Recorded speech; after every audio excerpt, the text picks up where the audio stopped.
Hey guys, if you are new here, my name is Kleber. I am the founder and the teacher here at Top Invest, and today we are going to talk about English terms that you should know if you are preparing to an Ambima test. Gente, brincadeira à parte, a gente vai falar sobre os termos em inglês que caem na prova da Ambima, tá?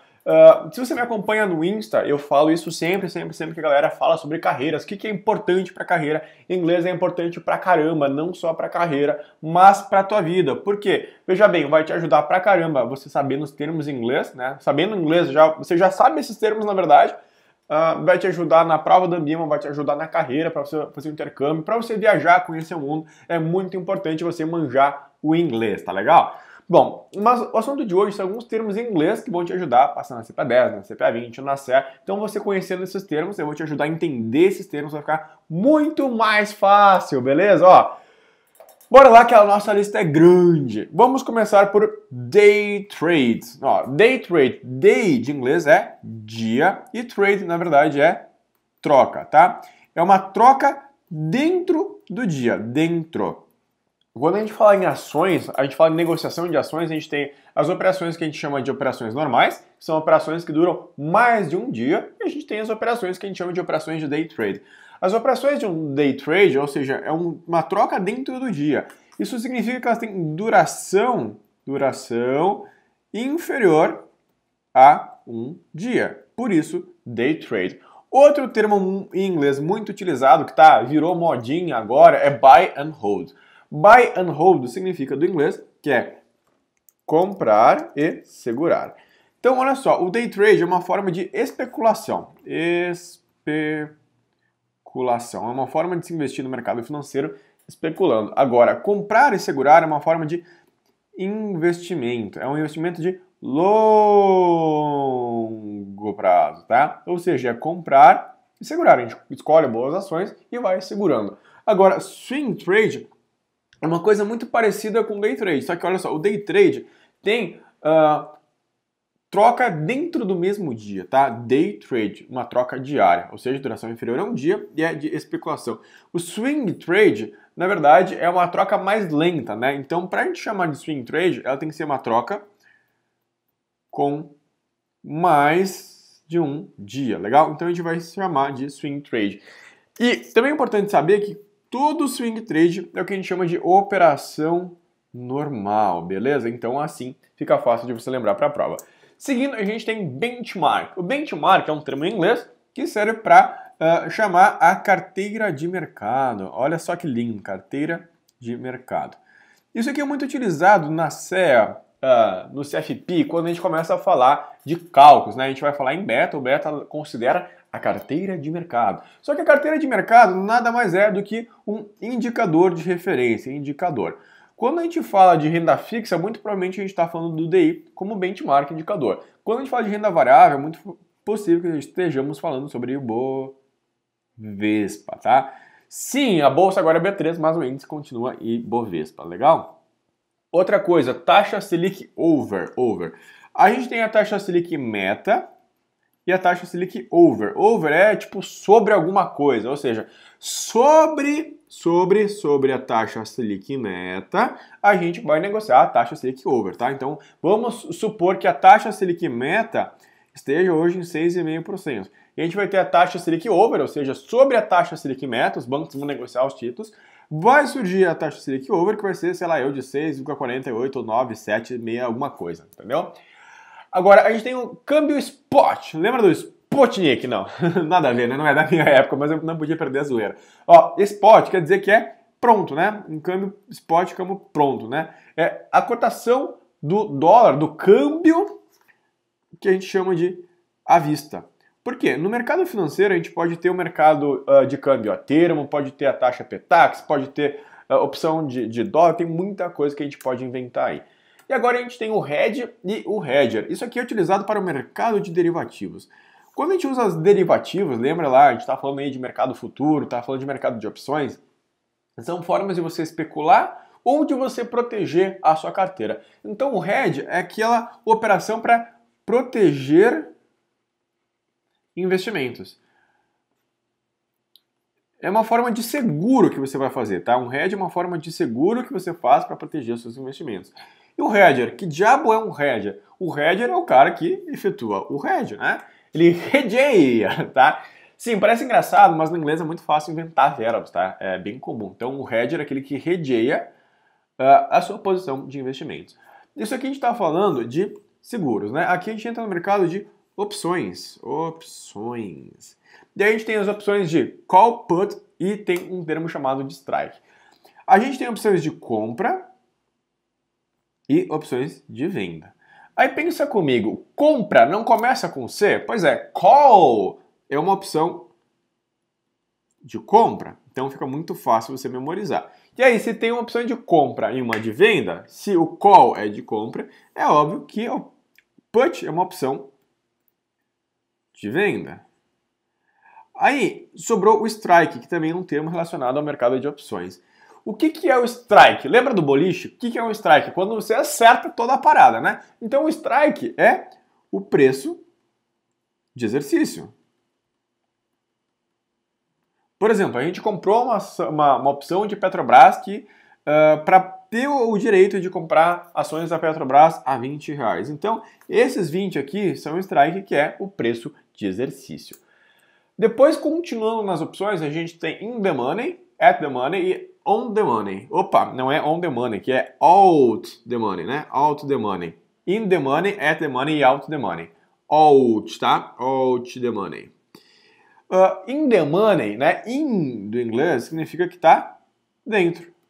Né? Lembra que eu falei no começo que eu sou My name is Kleber and I am the teacher and founder here at Top Invest. Ou seja, eu sou fundador aqui na Top Invest. Ou seja, se é uma opção at the money, é uma opção no dinheiro. A gente já vai chegar melhor nisso aqui. E out the money é fora, né? Out, fora. Get out of here, ok? Sai fora daqui. Então, out of here, out of the money, significa que é fora do dinheiro. Pensa bem comigo, vamos falar uma opção de compra que é mais fácil. No mercado, a gente tem a ação da Petrobras a R$20, tá?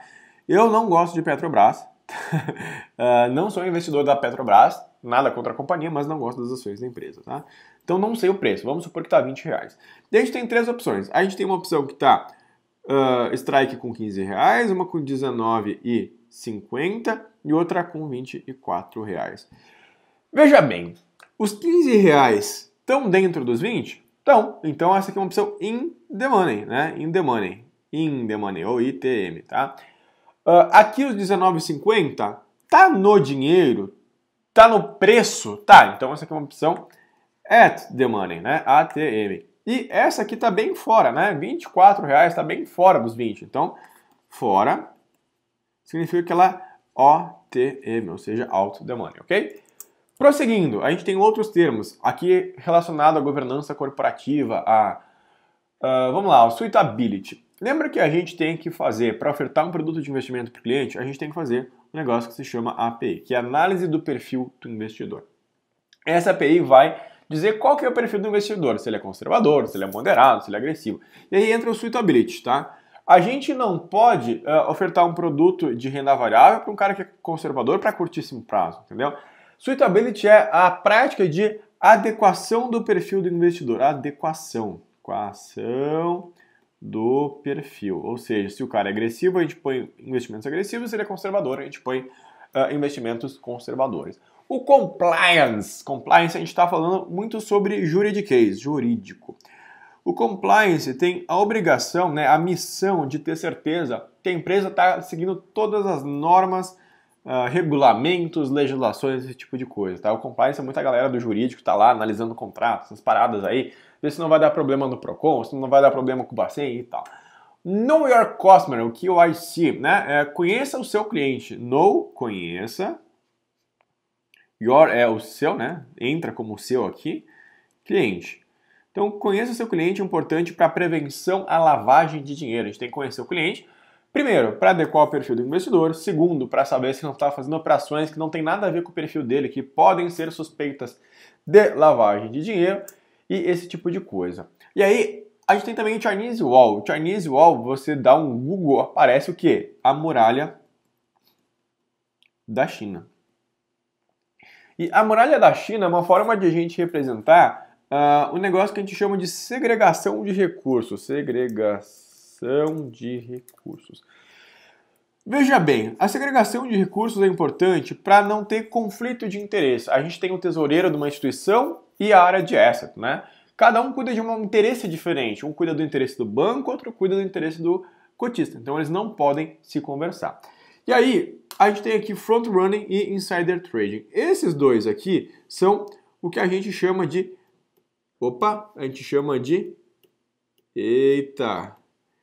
crimes contra o mercado de capitais. Por quê? Veja bem, front running, em inglês, front é na frente, né? Frente. Front running é quando o cara da corretora, por exemplo, tem um cliente grandão, ele compra 10 milhões em Petrobras. E aí, poxa, se o cara comprar 10 milhões em Petrobras, vai subir essa parada. Eu vou botar 10 mil meu aqui e vou executar. Aí quando eu botar de 10 milhões do cliente, buf, eu já saio fora. Então, ó, ele correu na frente, front running. Insider, né, é de dentro, trade de dentro. O que significa isso? É quando o cara é, por exemplo, diretor de uma empresa negociada em bolsa e diz, mulher, compra aqui na tua conta essas ações, porque a gente vai fazer uma fusão e vai bombar. Né? Ele usou uma informação de dentro para obter vantagens ilegais.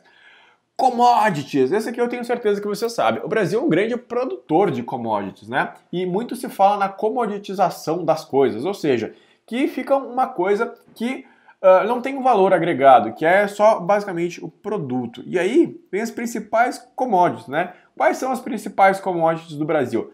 Uma época era muito o café. Agora a gente tem bastante commodity de milho, boi gordo, né? A gente negocia na bolsa a arroba de boi gordo. A gente negocia também bastante soja no Brasil. Soja. E esses são as principais coisas que a gente negocia hoje ainda no Brasil, tá? A café arábica, o milho não me lembro, o boi gordo e a soja tem nome padrão também, tá? Mas basicamente são produtos que não têm valor agregado, não tem diferenciação. Por que é commodity? Porque é tudo igual. Café é café, milho é milho, boi é boi, sacou? Aí a gente entra para os dealers. Dealers é bacana. Se você joga poker, a gente tem um dealer, né? O dealer é aquele cara que está soltando as fichas. Mas no mercado financeiro é aquele cara que é o negociador. Aqui a gente fala bastante de dealers nas provas da Anbima, quando a gente fala dos dealers do tesouro. Ou seja, a gente tem lá as operações de open markets, chegaremos lá, que o Banco Central quer vender títulos para enxugar ou botar mais liquidez no mercado. A gente vai ter os dealers, que são os principais bancos negociadores de títulos públicos federais, para movimentar esse negócio. São negociadores, os dealers. Clearing houses. Clearing houses são casas de liquidação e custódia. Liquidação e custódia. Veja bem, quando a gente compra uma ação lá na bolsa, tem que ter uma liquidação, ou seja, alguém tem que processar esse pagamento e alguém tem que custodiar essa ação. Ou seja, está lá no meu nome, mas está onde no meu nome, né? Está no servidor bonito. E quem está cuidando disso aqui é uma empresa que se chama de Clearing Houses. Antigamente a gente tinha a CETIP, tinha várias outras. Agora a gente tem a Clearing da B3, que é tudo uma coisa só. O IPO, a gente fala bastante, é Initial Public Offering, ou seja, é o oferta pública inicial. É OP, na verdade, né?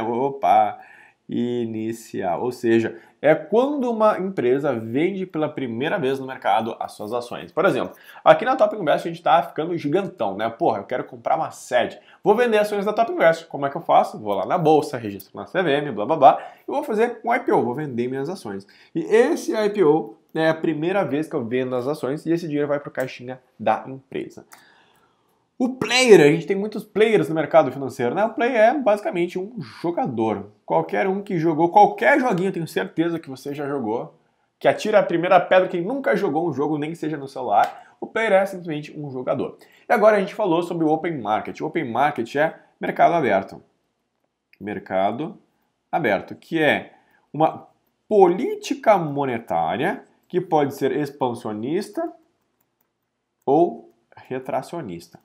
E essa política monetária aqui é o que a gente falou antes, né? A gente tem os dealers que vão comprar e vender os títulos públicos federais. Underwriting é subscrição. subscrição. Subscrição é quando uma empresa te dá um direito de subscrição. Por exemplo, ela avalia 100 milhões, vai emitir mais 50 milhões. Se ela emitir mais 50 milhões e você não comprar ações, a tua participação vai ser reduzida. Por isso, para a tua participação não ser reduzida, tem o direito de subscrição, por exemplo, né? Ou underwriting pode ser também quando a empresa vende ações.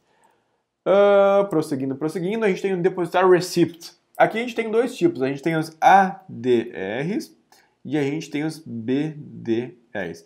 A gente fala bastante de ADR, BDR, os Depositary Receipts, que eles são recibos de depósito. E é bem isso. Por exemplo, a gente tem os BDRs aqui das ações da Disney. O que acontece? É um recibo que a gente tem aqui, que eu tenho ações da Disney lá no exterior. Aí a gente anda para os ETFs, os Exchange Traded Funds também são muito chamados de ETFs. Esses carinhas aqui são fundos fechados e a principal característica de um ETF é que eles são negociados em bolsa, são negociados em bolsa de valores. O swap, cai muito o swap na CPA10, na CPA20 e na CEA. O swap é uma troca. A gente dá uma swapada no negócio, tá? Por exemplo, eu tenho um negócio de dólar, tenho uma dívida de dólar. O que eu faço? Eu faço um swap, eu troco a variação do dólar pela variação do DI. É um contrato que eu faço com uma instituição financeira. Depois a gente tem os NDFs, Non-Deliverable Forwards. Ou seja, não deliverable é entregável e forward é tipo à frente, né? Ou seja, são contratos que não têm liquidação física, Diferente de quando você compra um contrato de milho, pode aparecer o milho na tua casa, quando você compra um NDF, você sabe que não tem liquidação física. É basicamente uma operação financeira. Spread é a diferença, né? Spread. Diferença. Olha só. Quando você vai no banco, você vai conseguir um investimento que custa 0,5% a menos. Você vai lá num CDB. E aí, o banco vai emprestar na outra ponta a 9,5% a taxa do cheque especial. Veja que temos aqui uma diferença de 9%. Esses 9% é o que paga a conta do banco, paga o lucro do banco e também é o que a gente chama de spread bancário, legal? Current yield é o seguinte, current é corrente e yield é dividendo, né? Dividendo. A gente pode entender também como rentabilidade, né? Rentabilidade. Por exemplo, a gente tem uma ação que paga 30, 40 e, sei lá, 50 centavos, tá? É tudo no chute, o que importa é o conhecimento, tá? Então ela pagou aqui 90, 1,20 de dividendos. 1,20 de dividendos durante um ano. E essa ação custa R$10. Esse 1,20, ou seja, o acumulado de dividendos que a gente recebeu é o que a gente chama de dividend yield, ou seja, se eu recebi 1,20 de dividendos durante um ano, numa ação que custa R$10, significa que o meu dividend yield é de 1,20%. O VaR, né? O Value to Risk é conhecido como VaR. Ele vai medir a perda máxima de um investimento, tá? Então a gente vai testar quanto que a gente pode perder nesse investimento. E o backtest é uma forma de validar o VaR. Validação. A gente vai calcular o VaR, uma medida estatística, e a gente vai pegar aqui um período, né? O VaR a gente calculou aqui, o VaR a gente calculou hoje, e a gente vai simular. Se eu tivesse investido um ano atrás, gostou do meu gráfico, né? Um ano atrás, o que teria acontecido com o meu modelo de VaR? A gente vai backtest, um teste para trás. Next, a gente tem stop. Stop, o que é stop? Stop tenho certeza que todo mundo sabe, né? Stop é parada. E a gente tem o loss. É perda. E o gain, ganho. Essas aqui são ordens automáticas que a gente pode botar na bolsa, tá? Então é um stop, uma ordem que a gente vai dizer bolsa para, tá? Se eu chegar a um limite de perda, ou seja, eu comprei um negócio por 50, eu vou dizer lá para a bolsa que se chegar a 40, stop loss, ou seja, pare a minha perda. E se chegar, sei lá, eu a 80, poxa, não quero ganhar mais do que isso. Sim, tem motivo para isso, tá? Então, eu não quero ganhar mais do que 80 aí, então eu vou botar um stop gain. Agora, olha só que maluco, cross default. Isso aqui é muito utilizado quando a gente fala de debentures. Debentures. Significa basicamente cross é uma cruz, né? Cruz, cruzado. E default é calote. Os argentinos são especialistas em cross default, né? São especialistas em calote. Então, quando uma debenture não paga os juros, por exemplo, a gente tem uma cláusula de cross default, ou seja, significa que está tudo vencido. Está vencido o debenture, está vencido todas as coisas, tá? Ou seja, é um calote cruzado. Se o cara não pagar não pagou nada, tá tudo em atraso. Depois a gente tem o duration de Macaulay. Duration de Macaulay mede basicamente a rentabilidade até o vencimento do título. Stress testing é um teste, né? Testing é teste. Stress de teste. De stress. O que será essa parada? Lembra que a gente falou do VAR, né? O Volatile Risk? O stress testing vai criar cenários de crise para testar o nosso VAR. É mais estatística. E o tracking error, né? O tracking é traqueamento. Ou acompanhamento do erro. O que serve o tracking error? A gente vai ter o benchmark, né? Lembra que a gente falou do benchmark, que é o índice de referência. E aí, a gente vai ter um gráfico assim, e a gente vai ter, por exemplo, aqui é o benchmark, e esse aqui é a nossa carteira. Ele vai medir o quanto a nossa carteira, que é esse que faz assim, vai diferenciar do benchmark. É para isso que serve testing error. Depois a gente tem o yield to maturity, ou seja, é a rentabilidade até o vencimento. E a yield a gente já viu o que é, maturity é maturidade, ou seja, até vencer o título. Private, esse aqui é muito utilizado para o segmento de private banking, ou seja, o banco de altíssima renda, renda. O rating é nota.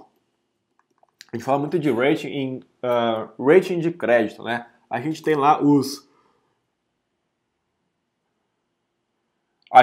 as empresas de rating, elas vão dar uma nota para a empresa que vai de AAA, A para B, C e assim por diante, né? Lembra que aqui é junk, né? É lixo. Tag along, né? Tag along é um direito do acionista. Por exemplo, eu sou dono da Top Invest, tá? E aí vamos dizer que eu tenho vários acionistas. Um belo dia eu disse que eu não quero mais a Top Invest. Eu vou vender, sei lá, pro Flávio Augusto. Sempre sonhei em vender alguma coisa pro Flávio Augusto, tá? O Flávio Augusto da Silva vai comprar a Top Invest. E aí, você que era meu sócio, meu acionista não quer mais ser. Só que você não tem escolha. A não ser que eu tenha um tag along. O tag along é o direito que você também vende nas suas ações, tá? E ele começa em 80%, ou seja, o Flávio compra as minhas ações pelo preço que eu disser e ele paga 80% para as suas, o que é bem ruim, mas também pode ser 100%. Ou seja, eu vendo as ações para o Flávio Augusto, mas isso garante que ele também vai pagar o mesmo preço para você. Global é globo, né? É mundial. E bonds são títulos. Lembra que aqui no Brasil a gente tem os títulos públicos federais. Lá nos Estados Unidos tem os bonds. E falando nos bonds, a gente tem o T-bill. O T-bill é uma nota de curto prazo, tá? Esse aqui é o título do governo federal americano de curto prazo. E aí o T-note, né? Para quem está fazendo CE é importante lembrar. O T-note, lembra que note é parecido com nothing, né? Nothing. Por quê? A inflação dos Estados Unidos, é muito próxima a zero. Lembra que a taxa de juros deles foi zero por muito tempo, tá? O T-note é um título que tem até 10 anos, e paga uma taxa de juros mais a inflação. E por fim, nos títulos públicos americanos, a gente tem os T-bonds, né? Bonds. Lembra do Bond? James Bond. Cara, quantos anos tem esse filme? Sei lá, 40, 50 anos? Pois é, os T-bonds são os títulos de longo prazo do governo americano. Legal? Gente, eu espero realmente que vocês tenham gostado dessa videoaula. Eu fiz um vídeo bem diferente, até comecei zoando aí, mas é importante saber que todas essas coisas aqui caem na sua prova, então é importante saber. E também é um vídeo para te ajudar. Espero que você tenha gostado. Se você gostou, a gente tem muito mais conteúdo gratuito aqui no canal do YouTube. A gente tem grupos no Telegram. Vou deixar o link aqui embaixo para você participar de um grupo de estudos que vocês podem conversar entre vocês. Tem uma verdadeira comunidade de estudos para todas as provas. Tem um canal de informações no Telegram. Semanalmente eu mando alguma ideia lá. No Insta da Top Invest tem um monte de mapas mentais para facilitar você memorizar os conteúdos. Claro, a gente tem os simulados no site, os aplicativos para Android e para iOS, é gratuito. E você pode ainda assinar e ter mais de 4.000 questões comentadas em vídeo. Claro, tem nossa apostila gratuita também para baixar. E se você gostou do seu vídeo, dá o seu like, compartilha, se inscreve no canal, ativa o sininho do YouTube aqui, importante para receber os próximos vídeos. Se você quiser conhecer mais, acompanha a gente nos lugares anteriores. E se você não gostou, manda para nãoquerosaber@topinvest.com.br, beleza, gente? Então, se você quiser conhecer também nosso trabalho mais, tem os cursos preparatórios aqui em cima, em algum lugar. E aí vai estar todos os links na descrição, assim como todos esses termos aqui discriminados escritos para você. Show? Um abração e até a próxima. Tchau!